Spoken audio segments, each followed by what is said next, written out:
Welcome into the recap of the Bears' Day 2 selections, rounds 2 and 3 in the 2023 NFL Draft. I'm David Kaplan. It's brought to you by Chevy Drive, Chicago.com, your Chicagoland Chevy dealers. I've gone back through and looked at some of the draft gurus that I really respect.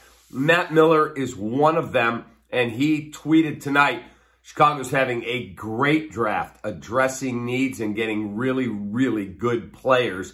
And I could not agree more. You know, if you listened to my recap last night, that I loved the pick of Darnell Wright. I had Paris Johnson #1 at tackle. I had Darnell Wright a close second. When Paris Johnson's off the board and the Bears were able to get Darnell Wright, I was all in. You had to address the offensive line. Today, Darnell Wright was on the Waddle and Sylvie show on ESPN 1000. And as much as I liked him last night, I like him even more tonight. I highly recommend you go back and listen to the podcast of that interview. He is funny. He is engaging. He is having a good time. And he talked about how blessed he was to be picked by the Bears. He said that was the team I wanted to go to. He has a great relationship with Bears offensive line coach Chris Morgan. He's already calling him Simo. Simo's going to do this with me. He's going to push me hard. It was really, really cool to listen to this interview, so I highly recommend you do just that. Now, Bears picked at number 53. Multiple reports that they tried to trade back up to see if they could grab someone that they really liked. The price was, again, too steep, so they stayed where they were for their first pick. Round 2, number 53 overall, they get Gervon Dexter. He's a defensive lineman out of Florida.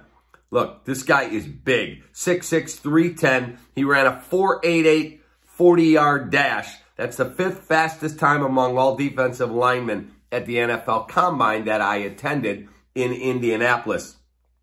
He is a guy who is really, really tough. He can clog up the lanes. He can stop the run. And the Bears need depth and talent on their defensive line, where they were the worst team in football last year at pressuring the quarterback and in combination with stopping the run.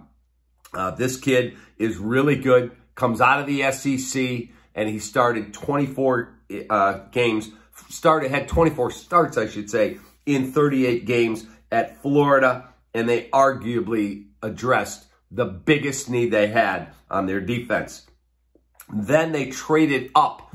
They moved up and got pick 56 by giving up number 61 and then a 5th-round pick, their first 5th-round pick, to Jacksonville to grab a kid who plays in the Tampa 2. It's Tyreek Stevenson, the cornerback out of Miami. He is a perfect fit